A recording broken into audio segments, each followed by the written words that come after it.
Let's sort all of this out. Bismillah ar-Rahman ar-Rahim. Welcome to the stream. If you are joining us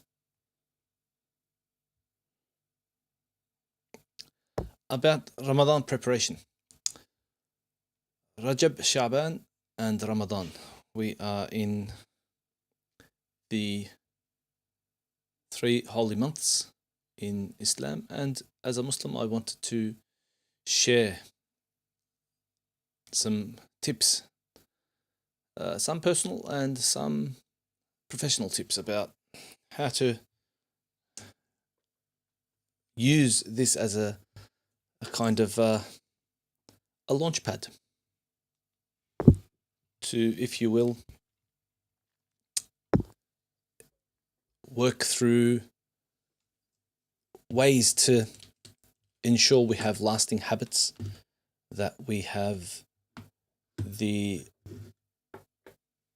desire to get closer to Allah Azza wa Jal and to be better human beings. So it's an important aspect of human nature and our practice. So I'm just doing final checks before takeoff, and so this might be a bit of a slow one. What I'll do is I'll go through a quick intro and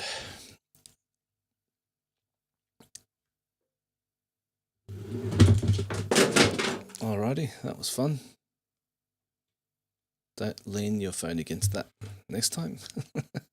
We're learning something new all the time. Alright, let's work through this a little bit more methodically. Okay. There isn't a visual bleep button, I'll take it, but I'll figure that out as we go, inshallah. Okay, so my name is Ilker. I am a psychologist and an educator, and Mindspan is the channel to work through, understand the self, find ways to get unstuck. Originally it was kind of incepted as a way to look at these life transition periods, crises, times when we have moments in our lives when we are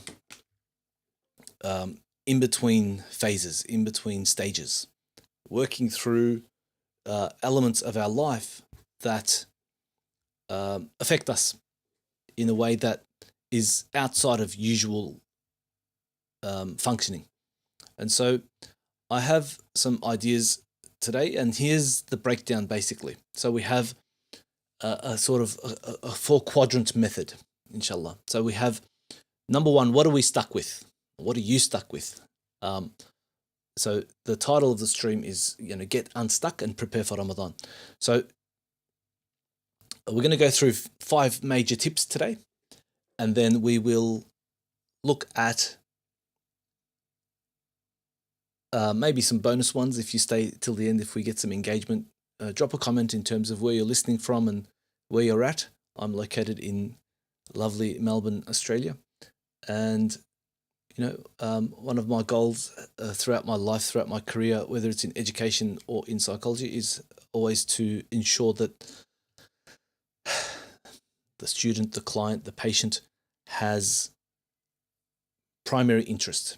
There's a duty of care, and we want to ensure that best outcomes are achieved, whether clinically or otherwise. So you being at the center of this, if this relates to you, I'll go through some of the core topics that we'll cover today, and then we can start getting into the topics, inshallah. So the first one is going to be about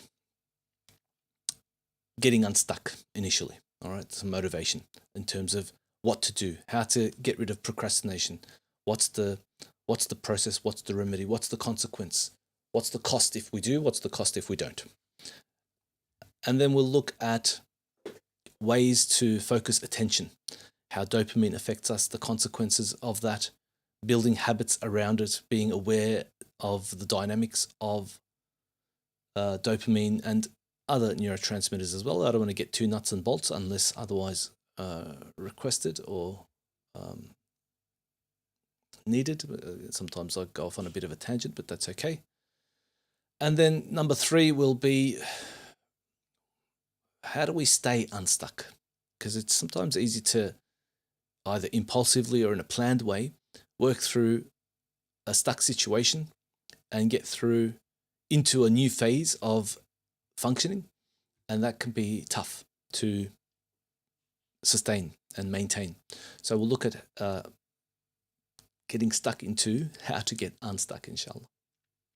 The 4th one is getting stuck into spirituality and the connection between physicality and physiology with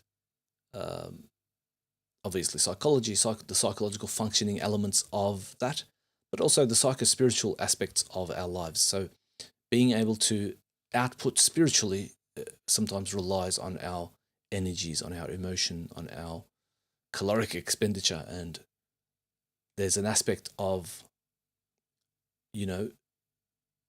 enduring what's going on, and it becomes an effort of attrition.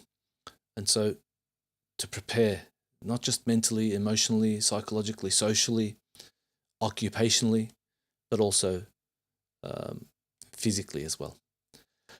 And then the other one is how to kind of plan it out, how to map things out. Sometimes we have a kind of all or nothing approach to things, and we'll just go through step by step. So the format is going to be, what are you stuck with? What's the psychological remedy? What's the consequence if you do or if you don't? And then the practical remedy on, what you can do tonight to kind of map it out. If you have a pen and paper, I know this might sound a little strange, but if you have a pen and paper, start noting down the things that you have, you're absorbing, that you're picking up, that's working for you, that you're able to use.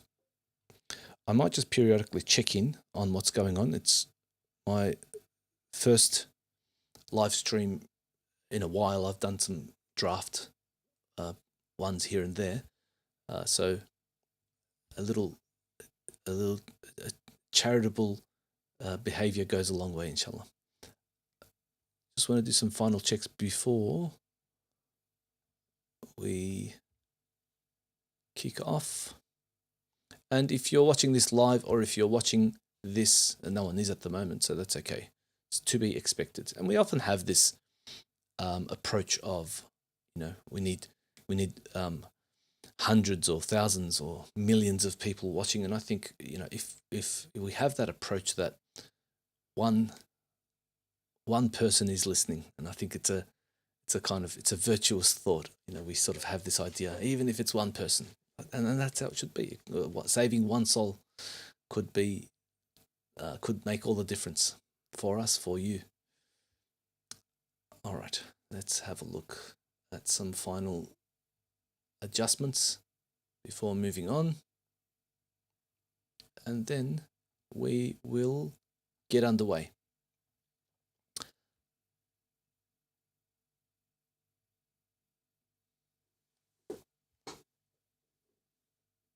I am just not seeing certain things. Okay, let me enable that.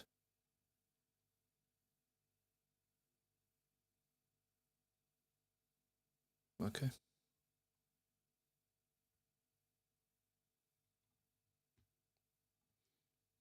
Let's refresh this one. It says something went wrong.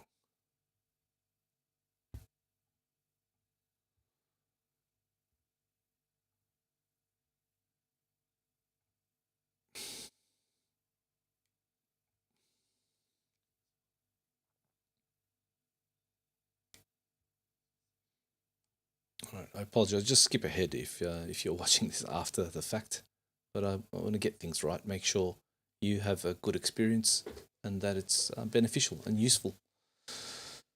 But the summary and the details are in the description, inshallah. So have a look if you don't have time, even if it's just a quick 2-minute read and reflection and pondering. moment, feel free to jump straight to the answers.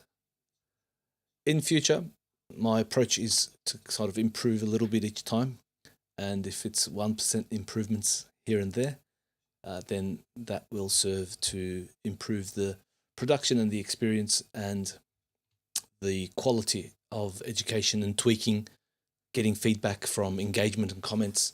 If there's topics, Q&A that you would like to get into, get in contact, and I will happily prepare a topic on that, or consider it at least, so that there's a real connection. There's a sense of what we're doing here is making things count, that it's working for you. All right, I just want to pop something over here.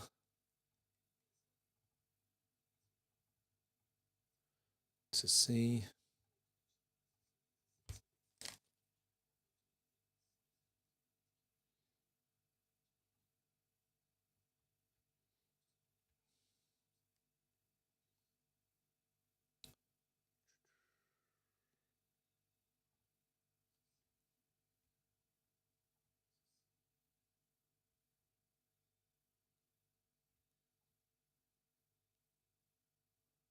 Okay, that seems to be fine.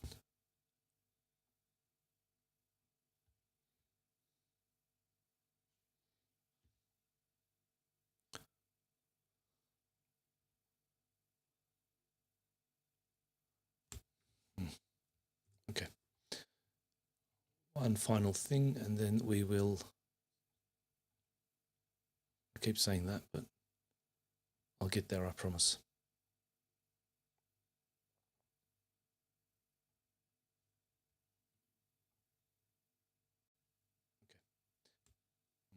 One final thing, and then we will. One final thing, and then we will. Keep saying that, but I'll get there. Keep saying that. And to the point of, even if it means to help one person, there's an old little what would you call it? Like a little story, I guess. It's a kind of there's a kid on the beach, and he's running up and down the beach at low tide, high tide, one of the tides, and he's trying to rescue all of the starfish from the ocean, from the beach that are beached, and he's grabbing them and throwing them in the ocean, running up to the next one and throwing it into the ocean, running up to the next one, throwing it into the ocean. And an older man, sees him from a distance and kind of goes up to him and says, "What are you doing? It's nearly night time, and you can't possibly save all of the starfish that are beached. It's you've got to really prioritize what you're doing and be mindful of your time." And this sort of gives him this little lecture, and he looks down to see if the kid's listening, and the kid's running up the beach, and he says, "Look! While you're talking, I saved another 10." So sometimes it's just about getting into it. Sometimes we have this information acquisition syndrome, and we try to collect and collect and collect, and it doesn't really serve us too well, because we're never going to perfect ourselves in the sense that we've got to get started at some point. There is a friction point. You don't want too little information before you start. You don't want too much information and you don't start. And we go down the middle, inshallah. As we acquire information, as we have knowledge, we implement and practice said knowledge. There is a friction point. You don't want too little information before you start. You don't want too much information and you don't start. As we acquire information, as we acquire information, we implement and practice said knowledge. Drop my clock, so that's going to be hard to check on time.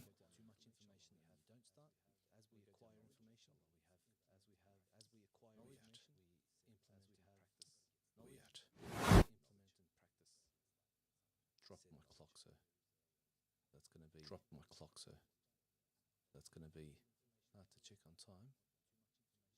Hard to check on time.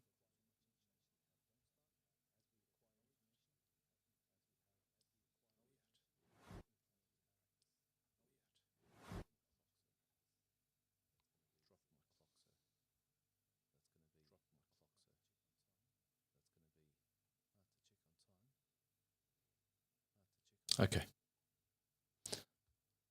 Just make sure this is connected properly.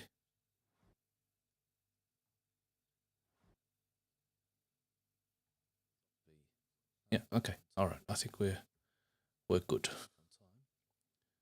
We're good to go. Okay. All right. So we are covering the motivation trap. Ready never comes. Okay. And then there's an attention hijack at the moment in our lives in 2026. So many distractions. It's in some ways, it's Prometheus's gift of fire, right? In some ways, it's an amazing time, and in some ways, it's a very dangerous time. The motivation trap. And then there's ready never comes. Okay. At the moment, and then there's an attention hijack. I'm getting feedback over here, so I want to make sure that. Now. In some ways, it's Prometheus's gift of fire. All right, so we are covering it's an amazing time. The motivation trap. Ready never comes. Okay, and then there's an attention hijack at the moment in our lives in 2026. That's what it is. So many distractions. It's in some ways, it's Prometheus's gift of fire, right? In some ways, it's an amazing time, and in some ways, it's a very dangerous time. What is it? What have I got here? What's going on here? And then there's an attention hijack. I'm getting feedback over here. This is what happens when you don't fully prepare. Now. Alhamdulillah. Okay. All good. Some things are working well. There's an attention hijack at the moment in our lives in 2026. That's what it is. I did say in the announcement stream that it was going to be a bit of a train wreck. So here we are. Welcome aboard. Put your seatbelts on. Hold on tight. What's going on here? This is what happens when you don't fully prepare. Now. In the announcement stream. Let's get through this, inshallah. Okay. All good. Welcome. Some things are working well. Put your seatbelts on. Hold on tight. That's what it is. I did say in the announcement stream that it was going to be a bit of a train wreck. So here we are. Welcome aboard. Let's get through this. Put your seatbelts on. Hold on tight.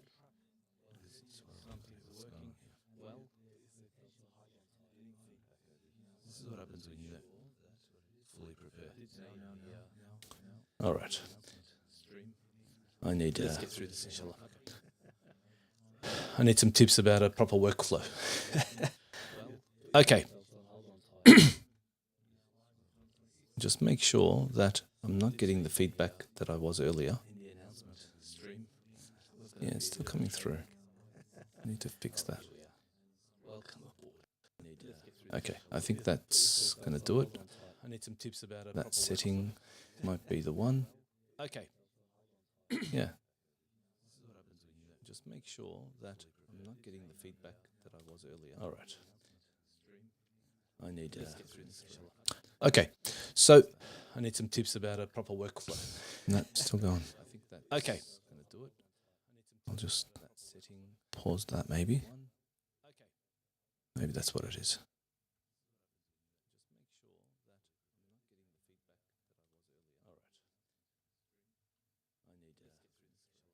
Okay, so I need some tips about a proper workflow.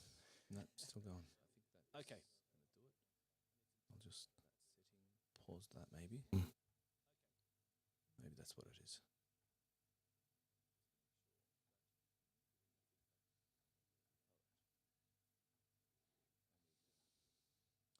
need some tips about a proper workflow. No, still going. Okay.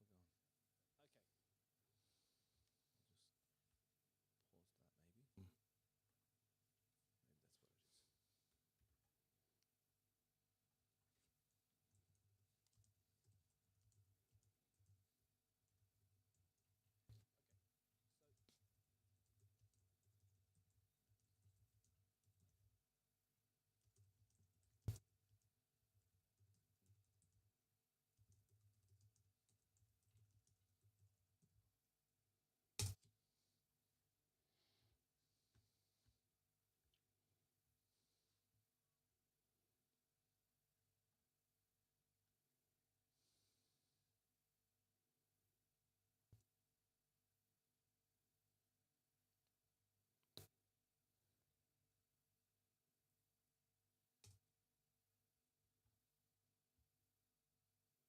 I wonder if I can add one of these in there while we're at it.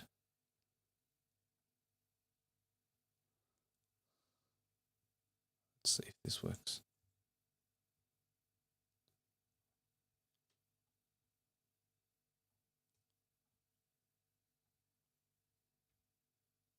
I wonder if I can add one of these in there while we're at it.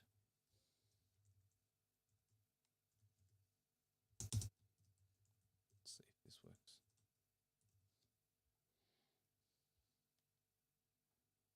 Okay, that's nice. Why not?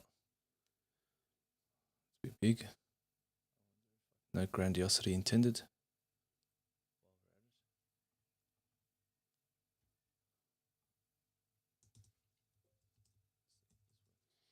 All right, let's pop that in. All right, that's there. And then we will add another one. Big. No grandiosity intended.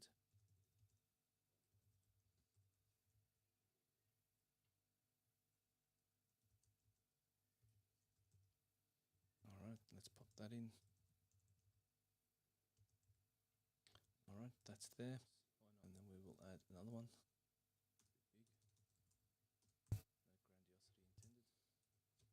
Okay. And that one we will reduce like so.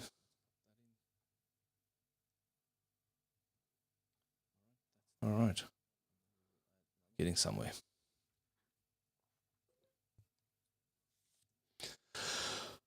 Okay. So, and that one we will reduce like so.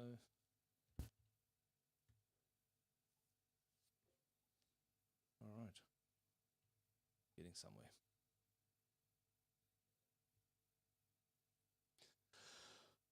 Okay.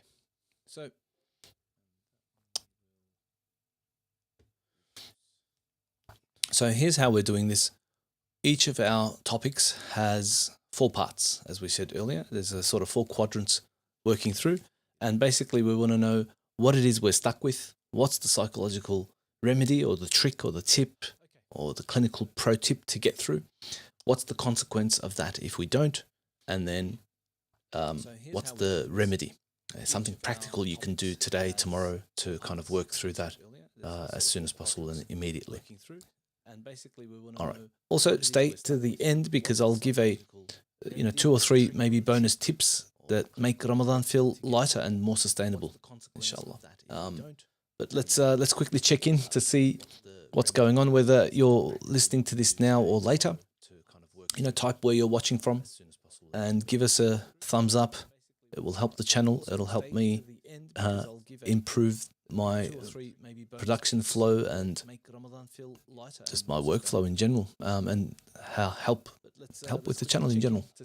So type a word that you feel stuck on, something you feel stuck with, whether it's your phone, other technology, sleep, substances, motivation, sins that hold you back, that haunt you, things that work against you. People might be something that keeps you stuck. The crowd that you're with, the people that you're around, either by choice or by design. Substances, motivation, sins that hold you back. Work-related burnout might be a big issue. Cost of living is high and the world is kind of spinning in different directions every day. And so it can get overwhelming. Juggling multiple things, too many things can take us out of our groove of what regular is. And as a psychologist, I get a lot of queries about just wanting to be normal. What does it sort of mean to be normal, first of all? But one of the biggest issues that people face is just wanting to live a normal life. Sure, there are exceptions maybe to those who might want an extraordinary life, but that's going to come with extraordinary responsibilities. So people sometimes have a taste, they sample a sense of an extraordinary life, living, on high octane, high wattage, high output life, and takes it out of them, and people can burn out. Another one we can struggle with is consistency, and inconsistency being the one that gets us stuck. All right, but let's get a sort of framing as we go through this, so that we understand. When I was younger, and we had, we had sort of this urban legend myth of, why do we fast? We fast, and we used to sort of hear these different justifications and reasonings. But let me tell you the original one. But it's so that we can attain taqwa, so that we can attain closeness and strengthen our relationship with our Creator. But I used to hear about all these other ones where it's, we do it to empathize with people who are less fortunate. We do it to train ourselves. We do it to sympathize with people who might not have the best of circumstances, the less fortunate, the poor, and that should give us an appreciation. But the point of it is for taqwa. I think it's in Surah Al-Baqarah, that يا أيها الذين آمنوا كتب عليكم الصيام كما كتب على الذين من قبلكم لعلكم تتقون. So Allah has written for us, has prescribed for us, has ordained for us fasting, just like He has other nations, so that we can attain taqwa, so that we can attain God consciousness. And from that lens, Ramadan is not just to be hungry. Allah is not in need of our thirst and our hunger. It's a month to rebuild and retrain and temper the heart and build our habits and attention and self-control in that direction to attain taqwa, to attain God consciousness. And there's a beautiful meaning of, obviously, that the devils are chained in Ramadan. It's the environment becomes easier. The externalized and external enemy that is, the shaitan, the devilish influence that we have becomes chained up. And so psychospiritually, Muslims believe that there is an evil force that Satan imposes or attempts to impose, or attempts to influence. And so that we can sort of rule out as well. So then we struggle now with our lower self, with the nafs, and we still have habits that we haven't broken down. So the question then becomes, what's actually keeping us stuck? If the shaitan is chained, we've got our nafs to deal with. We've got our habits that have kept us in a rut all this time. How do we actually get unstuck? What's the smartest way to break through that? Okay. So one of these narratives is, how do we get unstuck? Number one, when we say, I'll start when I feel ready, it's always tomorrow, and tomorrow never comes. And so what you might be stuck with is, a lot of people tell themselves this lie, that I'll start when I feel motivated, and I'll start when I feel spiritual. I'll start when I'm at a certain level of my knowledge. I'll start when I attain this level of understanding. I'll start when I feel ready. But the nervous system doesn't work like that. And so motivation can often, the motivation that comes is usually driven by action. And I would posit an opinion to say that motivation follows action, that you have to take action first, that motivation is not a prerequisite for action, for change. It might kind of be there, and I think motivation's been a bit of a sort of misnomer. to motivate, to move, to mobilize, to act on. But anyway, that could be something that keeps us stuck. So what's the psychological remedy? Here's the clinical pro tip. It's classical behavioral action. And so you don't wait for the mood. You do the action and the mood catches up. And so when we take action, we don't have to like it. We just have to do it. When we're taking out, I don't know, I take out the garbage, for example. If I don't take out the garbage, if I don't clean up the dishes, if I don't tidy up, it's not going to tidy itself. I don't need to wait to feel good about tidying up. When you tidy up, then the mood follows and you feel clearer. So take action and the motivation will follow. So the practical version of this means that the if and then plan beats a vague intention each time. And so if we don't do this, what happens? Ramadan arrives and you're negotiating daily. Should I read Quran? Should I pray extra? Should I stop this habit? When should I stop? And when I say habit, it could be a substance, it could be coffee, it could be your vape, it could be alcoholism, it could be digital addictions, screen addictions, gaming, all sorts of things. So we don't want to bombard ourselves with decision fatigue during such a critical time. It's an opportune time. It's a golden time of the year. It's the month of the year that the Quran descended. It's the month of the year that is so special in so many ways. But this is not an Islamic sermon. It's not such a lecture in the sense of getting into the nuts and bolts of the theology of it. I'll leave you with the responsibility of that. But it's more about decision fatigue, because if you make these decisions in advance, then it's about you having already carved your path out. And what that means is when you carve your path out, it's just a matter of following that. And this Sha'ban, this month before Ramadan, is the time to kind of work through that, to build the habit, build the skeleton of the habit, and then fill it in when Ramadan comes. So it's just a matter of writing the instructions, if you like, and then executing. If you're writing the instructions in Ramadan, it's going to be too late already.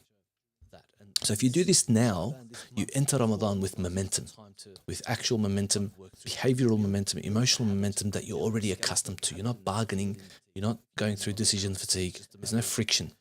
Work through the friction now. This is the training ground, and Ramadan is the main event. You don't start doing your stretches and warming up and conditioning yourself and conditioning your spirit and your soul and your nafs at the event.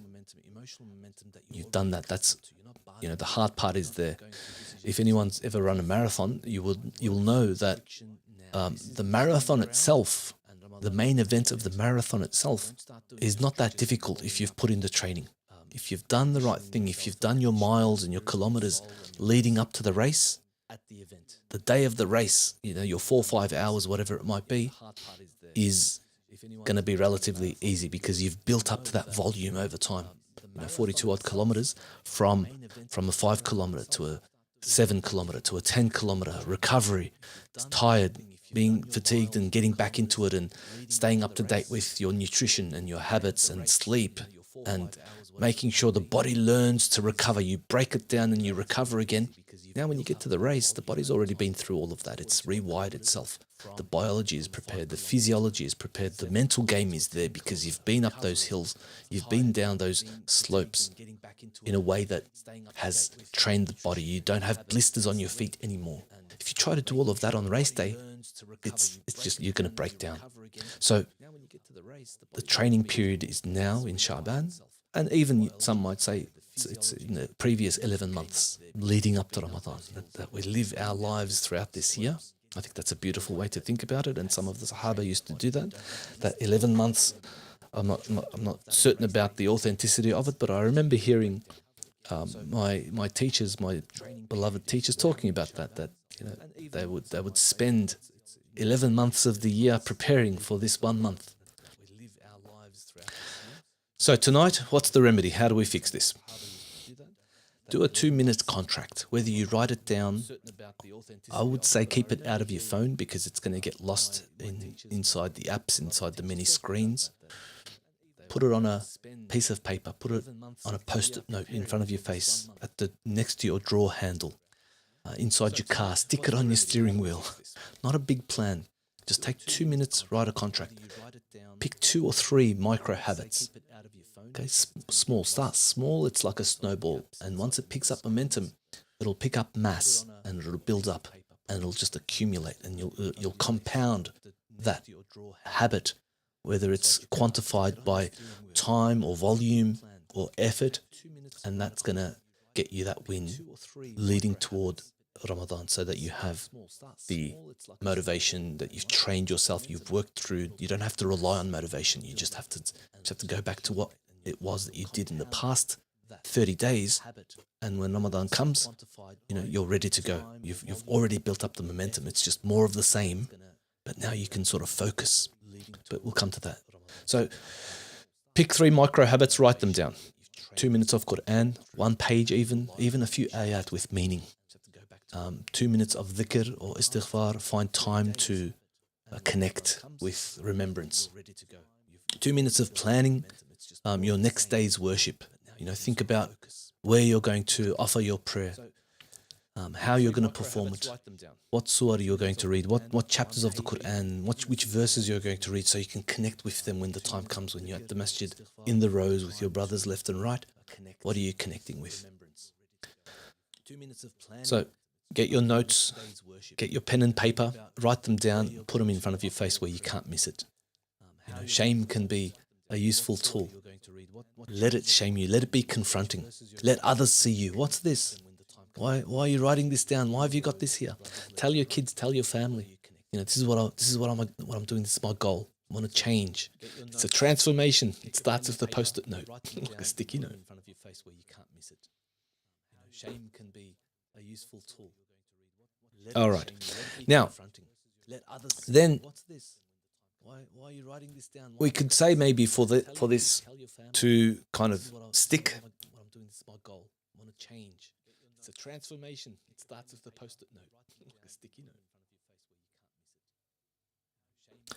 We can change some behaviors together. We have these if and then statements. If, then. So we connect them to existing routines that are already embedded, that we already have a peg that's in the wall and that we can hang things onto that. And so, when I complete Maghrib, at the end of my Maghrib prayer, then I'll open the Quran for a couple of minutes, read from the Mus'haf for a couple of minutes, because you've already got that habit of completing Maghrib, your night prayer, and so you can connect your next action to the existing action. If I put my phone on charge, as soon as I plug my phone in, then I'll do my istighfar or my adhkar for 2 minutes.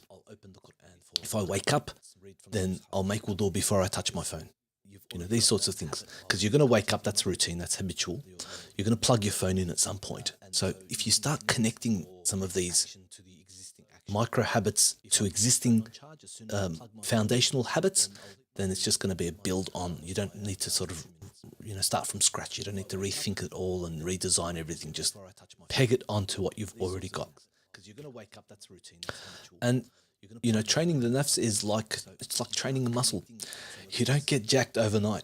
You can't just be at 50 kilo bench press capacity, go to the gym the next day and try to bench 200. So you've got to. The first sessions hurt. There's going to be pain. You're going to suffer. The soreness doesn't mean you're failing. The soreness means it's working. You need to break down the muscle, nourish it, and it rebuilds, and then you go back to the weights. And trust me, my muscles are bigger than most people's legs. So, if you want to challenge me on that, any day, inshallah.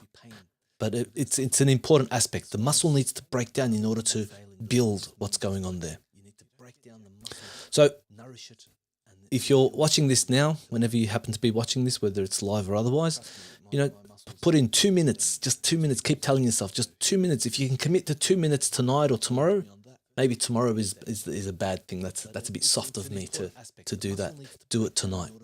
2 minutes, drop a comment, say 2 minutes in the comments, and tell me what's your easiest anchor after Maghrib, after Isha, after Fajr, after you come home, when you lock the car door, when you're coming inside. Is it at the fridge when you're about to pick something up? Is that your medicine counter when you're about to take your daily meds?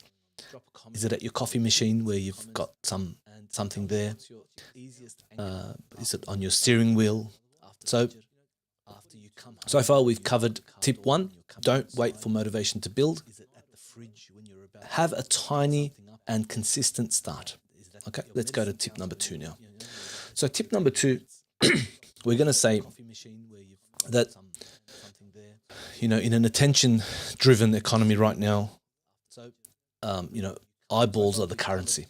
And I value your time in watching this. Hopefully you've skipped through. I'll try to automate the process and try to get things done so that we have either chapters or timestamps. And what I'll do is we'll put that in there. But the phone owns your attention. Think about this for a second. The phone owns your attention. That's a big deal. That's an important one.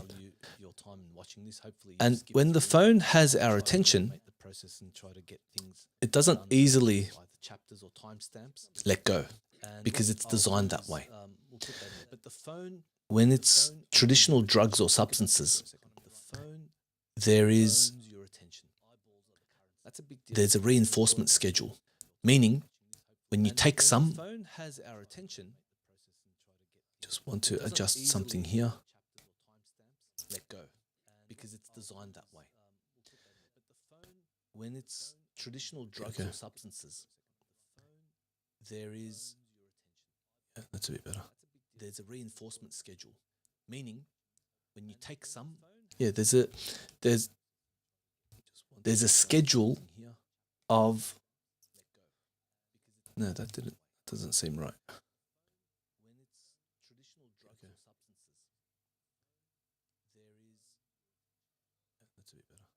Is that? We'll see how that goes. 1, 2, 3.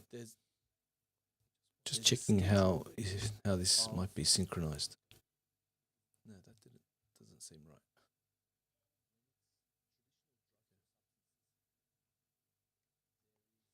Oh, is that? We'll see how that goes. 1, 2, 3. Just checking how this. Yeah, that looks fine. That's okay. All right. So the phone owns your attention with traditional substances, addictive substances, psychoactive substances, illicit substances, drugs. Cocaine or heroin takes a hold, and it increases your dopamine to the point where, when it drops off, you want some more. So each time you need. Eventually, you develop what's called a tolerance. And so tolerance is when you need more of the drug to get the same effect. And because of tolerance, the same amount produces less dopamine. So you need to take more, and more brain cells are burning. Meanwhile, it's just a vicious cycle. It just gets worse and worse. So just think of that for a second, and now think of, as they might say, it's like drugs on steroids. All right, it's like a hyper drug, and what that does is, with digital algorithms, it knows what you've tapped on, it knows what you've commented on, it knows your stream, it knows your device, it knows what you've Google searched, it knows what types of content you like, it knows how long you're watching it for, it knows how long you're swiping for. And if you ever install a tracker on your phone to see what data points are actually being sent across, it's absolutely insane. Your battery level, if your phone's in landscape mode or portrait mode, if you're lying down, if you're sitting up, the accelerometer details are sent through. Your location. So all of this can be used, it's not just a brute force drug acting on your senses and your biology. It's fine tuning the details for you to stay in that platform longer. So it's crack on steroids. Okay. So we can't change the algorithm. We can change ourselves, and we can say we need to change ourselves. We need to adjust ourselves so that we don't get trapped in that vicious cycle. So what you might be stuck with is that your attention can be hijacked. So Ramadan becomes just spiritual leftovers, and you try to read Quran when you're already mentally full of noise. There's already something coming in, and it's not a lack of discipline. It's just conditioning. You've just been conditioned that way. So we have these dopamine loops, and there's instant novelty. Whatever you tap on, it's going to be something new. It's an unprecedented time in the world where you can tap on something, and it's something you've never seen before. Novelty is an amazing thing to the brain. And frankly, the analogy is, an apple. When you think of an apple, there's fructose in there. There's fruit sugar, and the dosage of the sugar in an apple should be amazing. Whether it's berries or a banana, and that should be enough of a sugar rush. But because we have high fructose corn syrup, we have maple syrup, and we have donuts, and we have chocolate, and we have caramel, and we have fudge and ice cream, and it's a super high level of sugar. Now we've been sort of oversensitized, or even maybe desensitized to the apple, but oversensitized in terms of our sugar threshold. So now when we take a bite out of the apple, it tastes like cardboard. Right. So when the analogy there is, if you're on your phone looking at novelty and your dopamine's spiked up here, when you want to sit for Ramadan, do adhkar, read a couple of lines of your next surah, it's going to feel like pieces of paper. You're just flipping through pages. So the differential between what you're accustomed to in terms of what you find appealing and compelling, it finds a new ceiling, and then we have a problem with kind of getting back to that. So it's not a lack of discipline. It's because you've been conditioned that way. It's the novelty that our brain loves. So we have to work through that. What's the psychological remedy? It's stimulus and control. So the heightened stimulus means we've got to change that. You change the environment so your brain doesn't have to constantly wrestle between your rationale and your desires. And discipline can be expensive. Exerting energy to change yourself is calorically, emotionally, mentally draining. It's fatiguing. So you don't want to start doing that at the time that's most opportune. So change the environment. The environment is cheaper. Work through a way to manipulate the situation. Move your apps to another screen or something. We'll come to those in a second. If we don't do this, what's the consequence? Okay. If you don't fix the attention in the environment, you'll feel guilty every night, and that's one of the tricks of shaitan. Shaitan ya'idukum al-faqr. Satan promises us poverty and hopelessness, so that guilt can become a pit of hopelessness, and it means that I'm meant to do more. I'm meant to read. I'm meant to pray with presence, with khushu'. But the guilt becomes a dominant emotion, and we become saturated and drowned in that. So if you don't fix it, you'll feel something rare, that you'll just keep getting further and further into that depth. If you do fix it, you'll feel something, even more satisfying. You'll feel a sense of clarity. You'll feel a sense of accomplishment. It's a different hit of dopamine. It's got to be experienced, though. This is theoretical, and you might be nodding through this, but in reality, when you live through that in the flesh, it hits differently. You'll feel presence. You'll feel serenity. So, if I describe to you how it feels to ride a roller coaster, to go on like a carnival ride or a festival ride, go to Luna Park or a theme park, what does it feel like to be on a roller coaster? Wow, it's exhilarating, and your heart beats, and you feel upside down, and there's nausea, and there's excitement, and you don't know when it's going to end because the carnival guy hasn't pulled the lever for a stop yet, and it can be exciting and scary at the same time, and adrenaline's flooding, and there's an anticipation of it stopping, but you don't know when, and there's no predictability. You don't have control, and it's exciting. So if you've been on a roller coaster, you can relate to that. But if you haven't, it's just words. It's just a description. And so if you've been in that seat, in your skin, experiencing that through your own eyes, that's going to connect. So likewise, if you haven't overcome the guilt, you can't appreciate what that feels like to kind of emerge as having overcome that. And it's you could describe it, but it's not going to hit the same.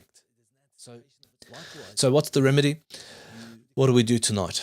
Unless you've got some of your own ideas, drop them in the comments. Maybe someone else will benefit from that. It could be a nice sadaqah jariyah for you if other people read your comment, get benefit from that, and you may eternally benefit from that, inshallah. Allah Azza wa Jal bless us of those and make us of those who are continually receiving our rewards in perpetuity, inshallah. Allahumma ameen.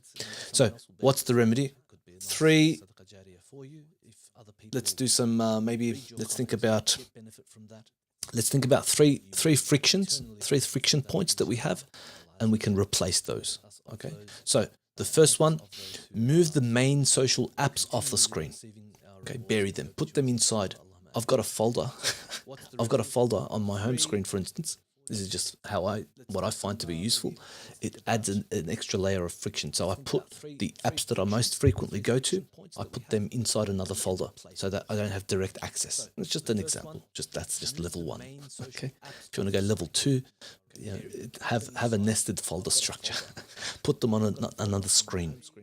Uninstall them, and you have to reinstall it each time you want to jump on to just add time, add friction. Okay, first one, move your main apps off the screen that seem to distract you. Change the color theming and setting on your phone. Go to grayscale. After Maghrib, put on a timer. Change your settings so that it automatically does it. So that, or red screens, if you can do a whole nother stream on blue screens, red screens, and how that affects the circadian rhythm and your day and night sleep time, and how that affects melatonin and cortisol secretions. So we can, it's common to have sort of night mode on phones, and red screens were fringe once upon a time, but they're fairly mainstream now. They're incorporated into the native operating system. So put the phone. The third one is put the phone physically away from you. During your first worship block, when you're practicing, when you're performing your prayer, put it in a different room. So if you're praying at home, if you're praying in the masjid, go to the masjid without your phone. It's not necessary. You can answer calls when you get back. Start getting used to being distant from your phone. Okay, so that's 3 frictions. 1, move the main social apps off the main home screen, make it harder to get to. Grayscale, or change the color scheme, and then you can put the phone away from you physically, distant. Now, what's the replacement? The replacement is going to be, put the Quran app there as a reminder. Put your dua app. Put a widget or a wallpaper there that's going to give you a sense of what to do next. That's the replacement. Have a physical mushaf on your pillow or your desk. Get the actual book that you're reading currently, or a copy of the Quran itself, and have that there as a physical reminder. So that way, when you're fiddling around, fumbling around, trying to get to your phone, you've introduced frictions, and then you've got a physical book in reality, or a physical reminder in reality. Or you'll have the app's note pop up. Some of these might be basic, some of these might be fairly straightforward, but just keep in mind that not everyone's at the same level, and so everyone's got to have a sort of starting point. And we don't want to go too complex and too technical that it becomes a barrier to entry for people. I just want to adjust something and see if that works. Some of these might be basic, some of these might be fairly straightforward, but just keep in mind that not everyone's at the same level, and so everyone's got to have a sort of make sure the lighting's. No, it's fine. I've got to stop fiddling. Please forgive me. It's I just want to see how that reflects on screen, and then we'll continue with the next one, inshallah. Yeah, no, I didn't like that. Okay, go back to how it was. It's fine. I've got to stop fiddling. Please forgive me. It's I just want to see how that reflects on screen. So your brain learns in this way when we have the friction points accounted for. We've added friction. You're adding friction to the things you want to be distant from. And your brain learns when I reach for relief, I reach for the Quran first. I reach for my dua. I reach for my adhkar.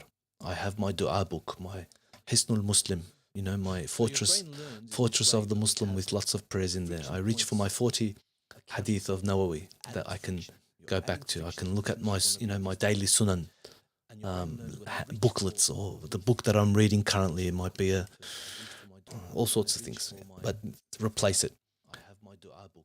Now, and this helps during Ramadan to sustain that, because the devils are chained. They're withdrawn. They're taken away. So that challenge has been removed. So now it's just a matter of dealing with the self, dealing with the lower self, the nafs. And chained might not necessarily mean that, your thumb is chained. You still have to contend with that urge, with that need. So you still have to choose. It's still a choice. You have that conscious decision. We can't completely outsource our responsibility to the chained devils. And again, this is a psycho-spiritual perspective, from an Islamic perspective, on how to kind of work through the psychological barriers that prevent us from moving forward. But anyway, drop a comment, say something about your phone. If this is your biggest battle, what is it? Is it substances? Is it food?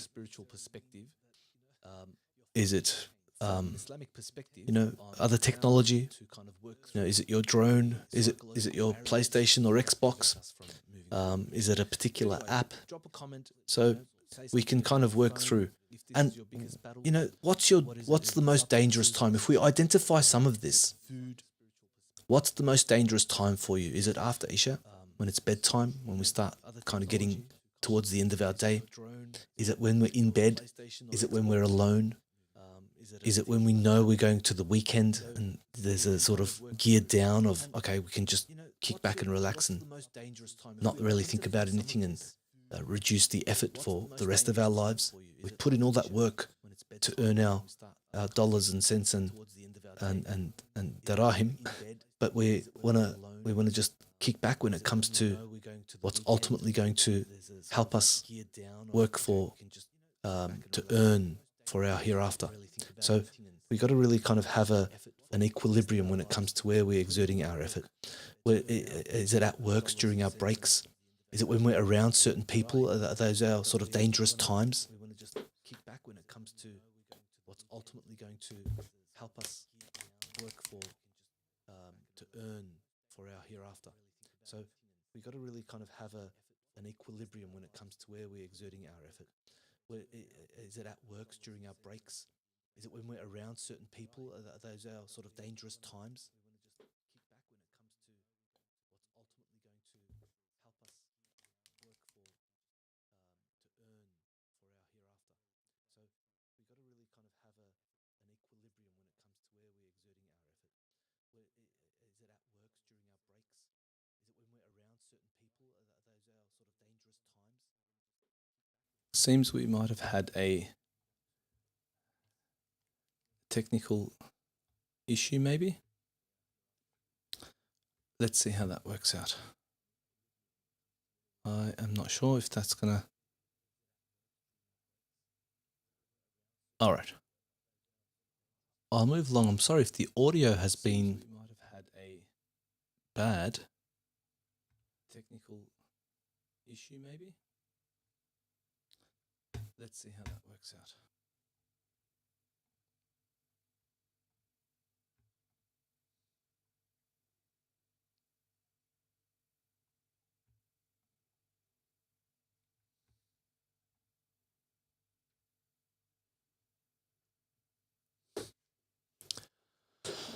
Okay.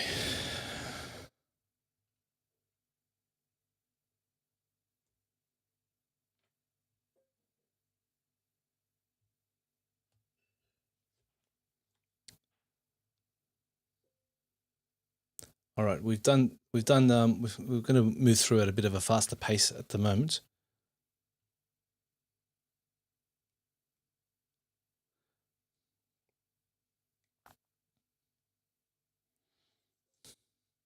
So I'm just making sure the audio, I've just received some messages about the audio not being correct and proper. So I want to make sure that it's sound, no pun intended, that it sounds okay.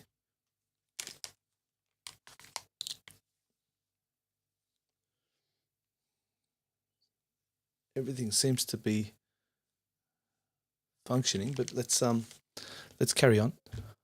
If needed, I can always I can do this stream again. It's not an issue. It's a joy, and sometimes it stuffs up, and that's okay. We have happy mistakes. So let's go to tip number 3. So far we've done two major tips, and that is the first one being that we don't wait for motivation. We do the action, we take action, and motivation follows. And we try to overcome this myth that we need motivation in order to act. We don't have to like it, we just have to do it. We might like it, we might enjoy it once we start. Some things are an acquired taste, so we can do that. But this is a recap. So the second one is about the attention, dealing with the phone, dealing with the digital distraction, the digital crack. That is the algorithm honing in, being hyper-stimulating and raising the ceiling of our dopamine loops, such that regular life just becomes, boring.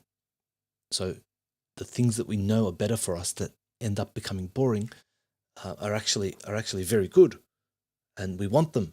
But in the absence of the phone and these digital distractions and other substances and other issues, this is actually at the height and the peak of existence. But because this offers novelty and newness and entertainment, and there's access, it relatively it becomes disparate, and so we need to work through that. So that's number 2. What is number 3? Let's go to number 3. I keep failing. This is a common complaint that I receive as well. I keep failing and falling into the same problems. I try, I get it done, and then I fall back. I can't keep it going.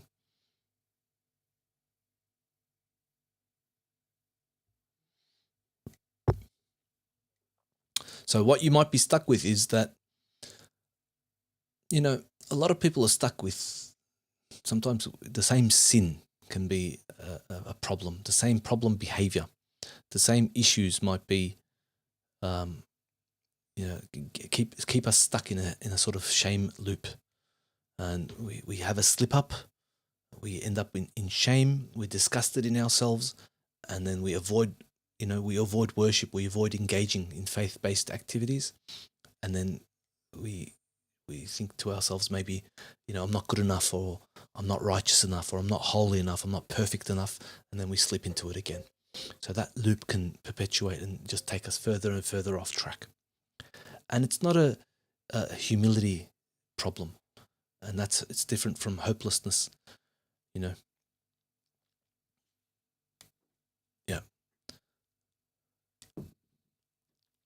So what's the psychological remedy for this? We use relapse prevention. So in rehabilitative settings, whether it's a hospital or some sort of recovery center for substance abuse or otherwise, we have, when we achieve a certain level of recovery, we focus now on maintenance, on relapse prevention. So we, a slip is a slip, and it doesn't wipe out all of our progress to date. And a slip can be informational. It's a signal. It's a message. It doesn't define us. I'm not one who constantly slips up. We don't over-identify with something that happens to us, and so we call it what it is. It's a slip up, okay? And we can sort of use what's called urge surfing. Maybe do a search on this if you're not familiar with this. Urge surfing is kind of where we recognize the peaks and ride them out. We ride them out so we can come down from those. I am just going to change the color of this. Here we go. Since this has become a bit of an experimental stream.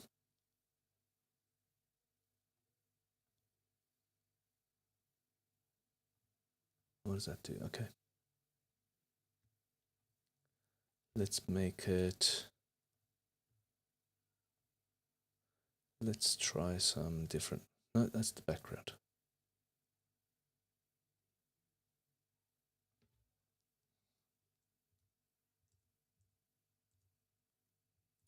Okay.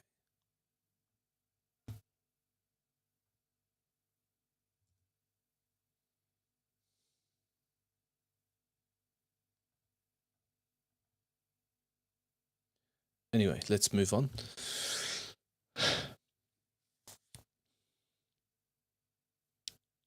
So slip is information, it's not our identity.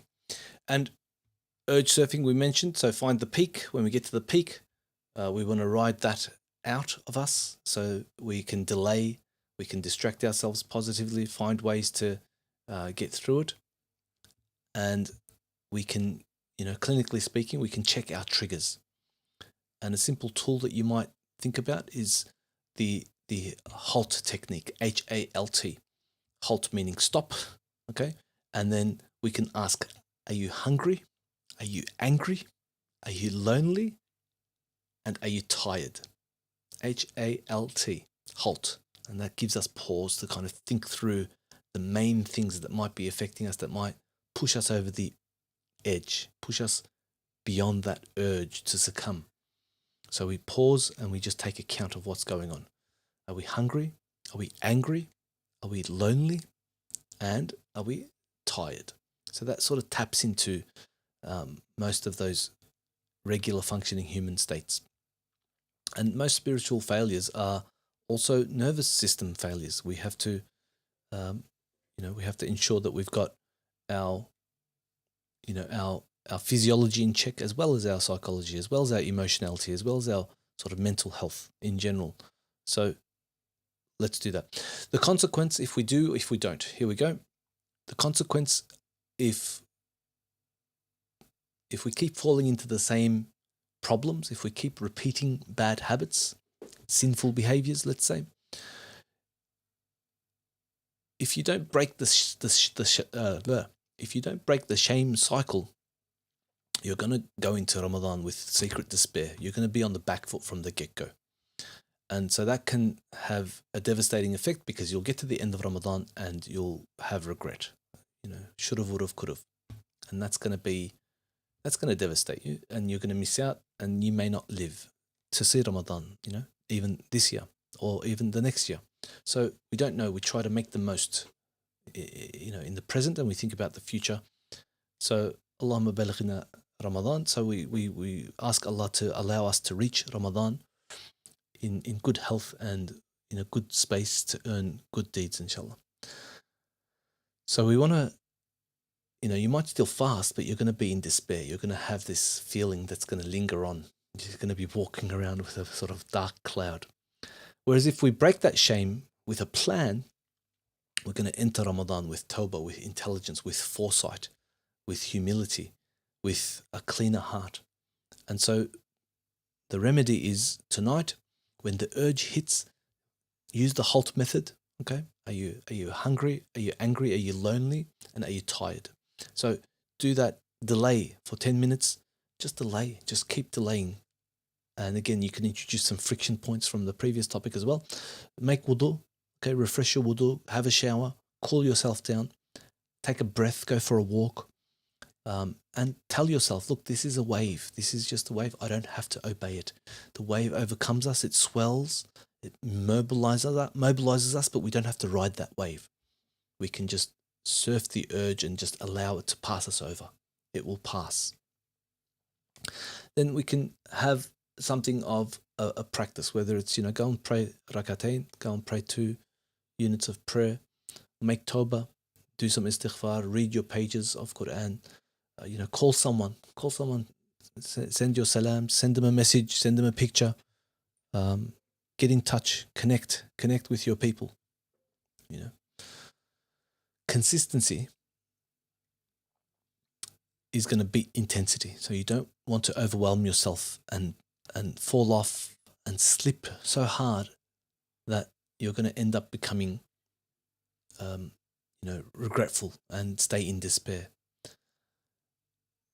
That we have this hadith that I've taken note of here. It's not verbatim, but the Prophet sallallahu alaihi wasallam, we probably heard this, that he taught us that the most beloved deeds are the consistent ones, even if it's small. And this is also true in human psychology. It's a matter of small incremental changes, adjustments, whether it's our character, whether it's our practices, whether it's our routines and habits. It's something that over time we want to, build those up with consistency. You do something from when you're responsible, when you're pubescent until death, but you do it every day for the rest of your life with consistency. There's going to be an enduring benefit from that, inshallah. All right, if you're comfortable, type in dua into the chat, and I'll make a general dua at the end for anyone battling a private habit, inshallah. I always make dua for my patients, and it's important to do that. Maybe type out a dua for us all, for those listening. If there's shame and urges that you're battling, which one is the bigger enemy for you? Is it the internal shame, or is it a sense of fighting urges? The shame could be a consequence after we've succumbed to the urge, but sometimes the urge itself can be quite challenging.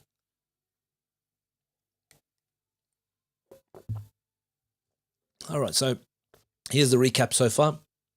Start tiny. Don't wait for motivation. Number 2, protect your attention. Design friction into the process. Number 3, break shame. Use a plan, not self-hate. All right. Now, tip number 4. This is where people underestimate Ramadan. The body is an important aspect of all of this. It's the vessel that contains our soul. It's the vessel that carries us, that mobilizes us. So we can have sincerity, but physically we can be cooked, we can be gone, we can be drained, we can be fatigued. So what you might be stuck with is you might have sleep debt, you might not be moving very much, you might have poor hydration, you might have bad habits in terms of how you're just moving, how you're carrying yourself. And then, we become shocked when we're irritable and foggy and, inattentive. So self-control is a brain function. It's glucose, it's sleep, it's stress, it's mood regulation, if you want to sort of get down into the nuts and bolts and mechanics of it all. So what's the psychological remedy of this, clinically speaking, let's say? The treatment is sleep hygiene and energy budgeting. Just like we allocate resources, we use our time here, there, we spend our money here, there. We're not heedless with these other resources. So the body is also a resource in this regard. We're going to exert that during Ramadan. We're going to have late nights. We're going to have early mornings. We're going to have physically draining days. We're going to have mental and cognitive fog. So we want to pace ourselves. So for building taqwa, we need to build capacity. We need to build the body. Your worship needs a regulated nervous system. And the nervous system runs on energy and calories. And we need to sort of be mindful of that.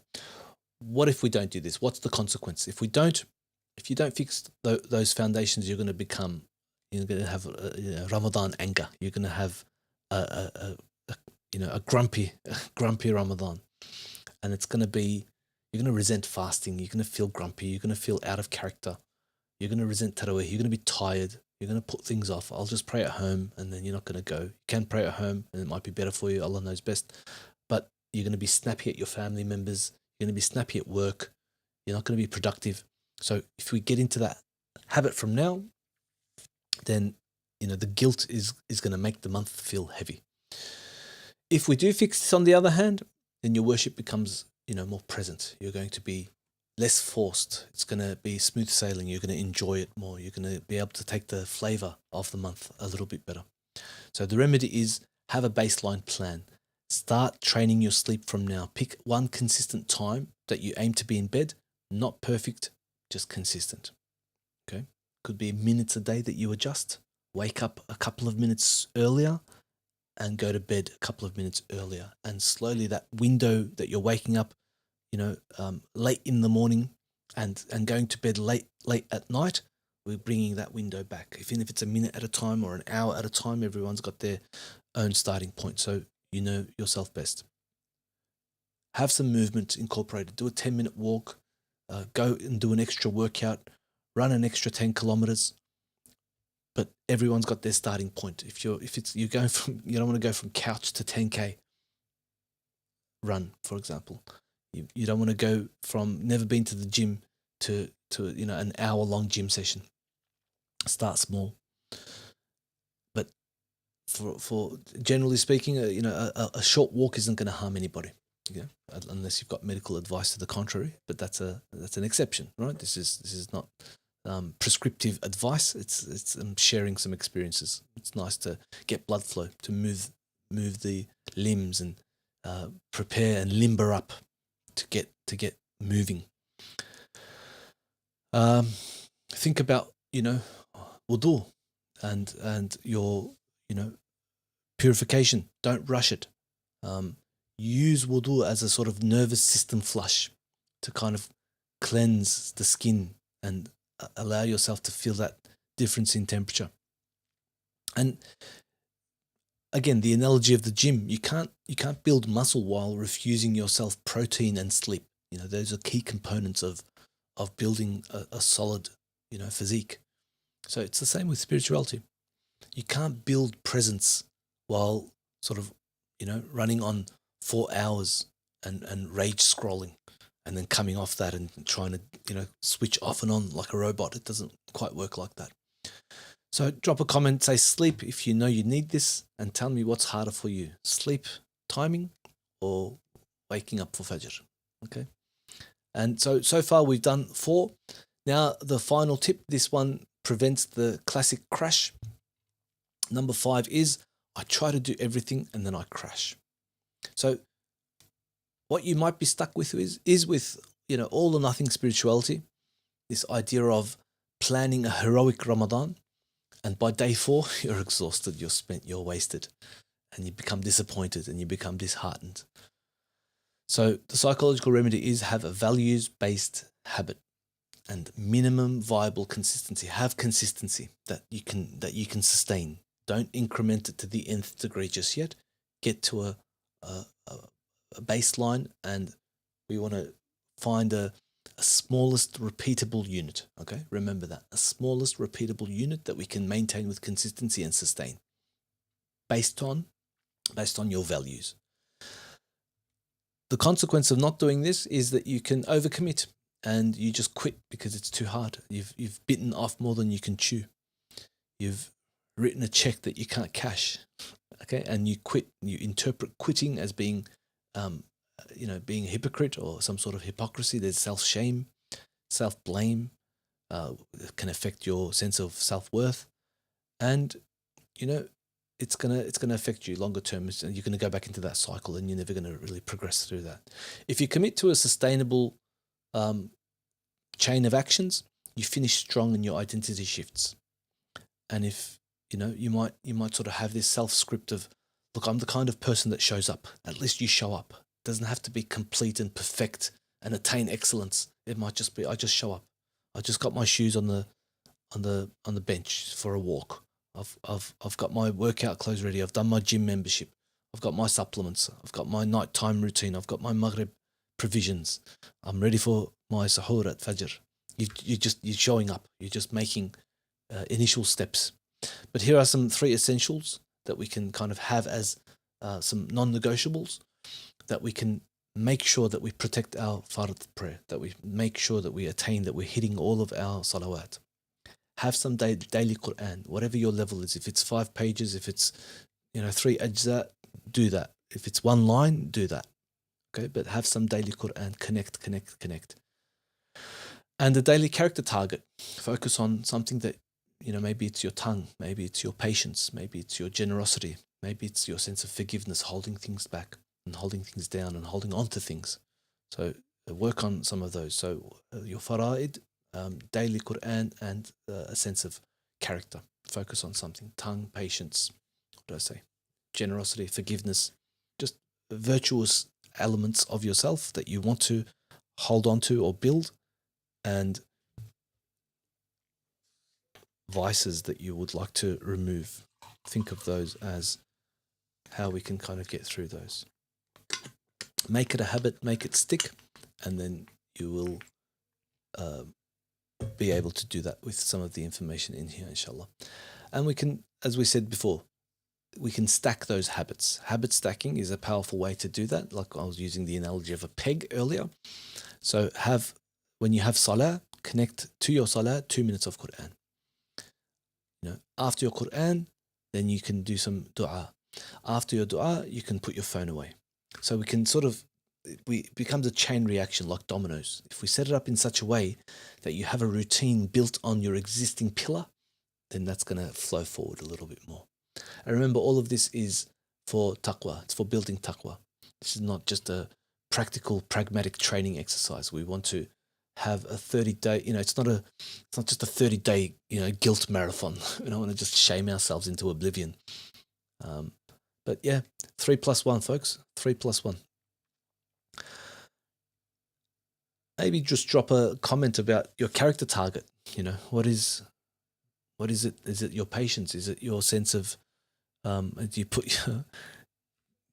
your foot in your mouth? Are you sort of, not, do you want to be more generous in terms of how you do that? Do you want to connect with people more? Do you want to start some sort of education program that you tell yourself you've never got time for?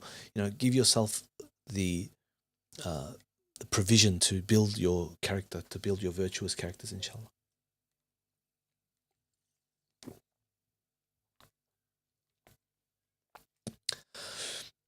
Okay, if you've watched this to the end, you've done well, and I appreciate that. What is it? We're at an hour and 20. So I'm just gonna whiz through these. These are some bonus tips. I might have to redo this stream, and that's okay. Yeah, let's do that, because I think the audio on the first half was really shabby, really faulty. I think there was an echo. So we'll try to redo. We'll try to redo that with a little bit of grace. Okay, so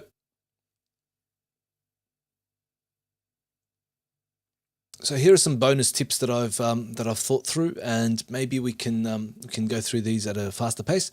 So the bonus tip for this month, for Sha'ban, is that it's the warm up lap.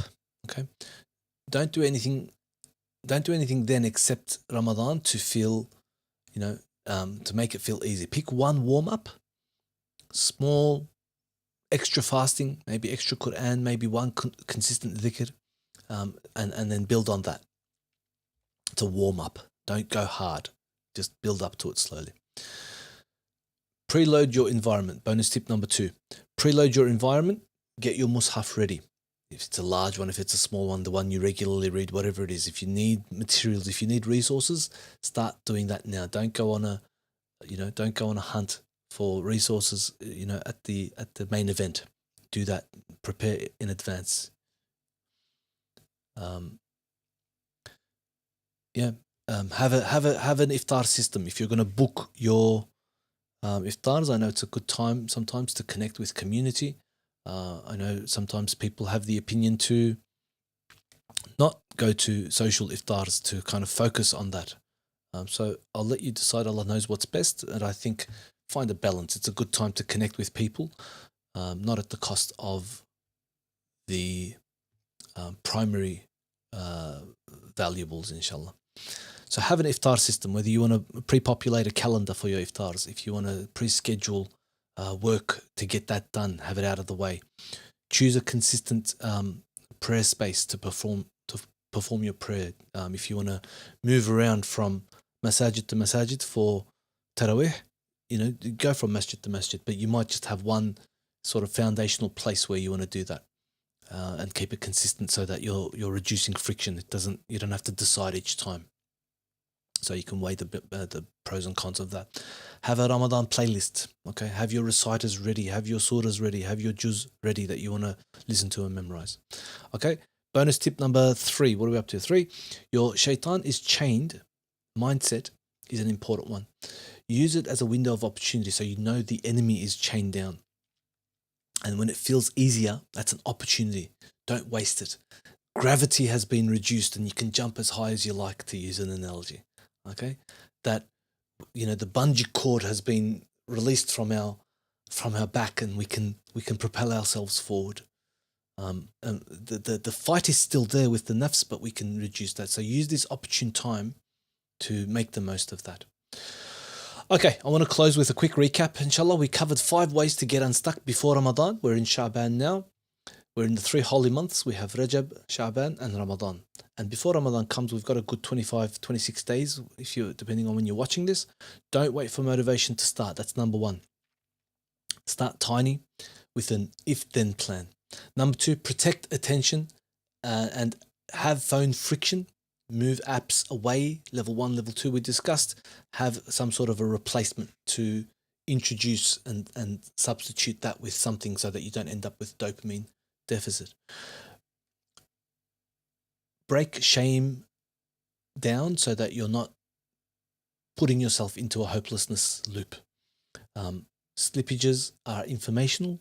They don't define you. That urges are waves that we can overcome, that we can ride out, not necessarily jump on and ride through. And it's about returning to Allah. It's about earning and attaining taqwa. We want to fix our foundations of sleep. We want to get movement. We want to get wudu and regulation. We want to calm our nervous systems and train ourselves to do that. Number 5, we want to avoid burnout, and we want to focus on essentials. Have 3 essentials, 1 stretch, 1 consistency over intensity, so that we're building and not necessarily doing the volume. We're in building phase, and then when we get to Ramadan, it can be more and more autopilot, inshallah.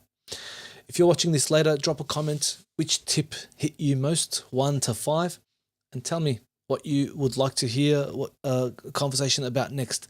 Hopefully the execution is going to be a little bit better.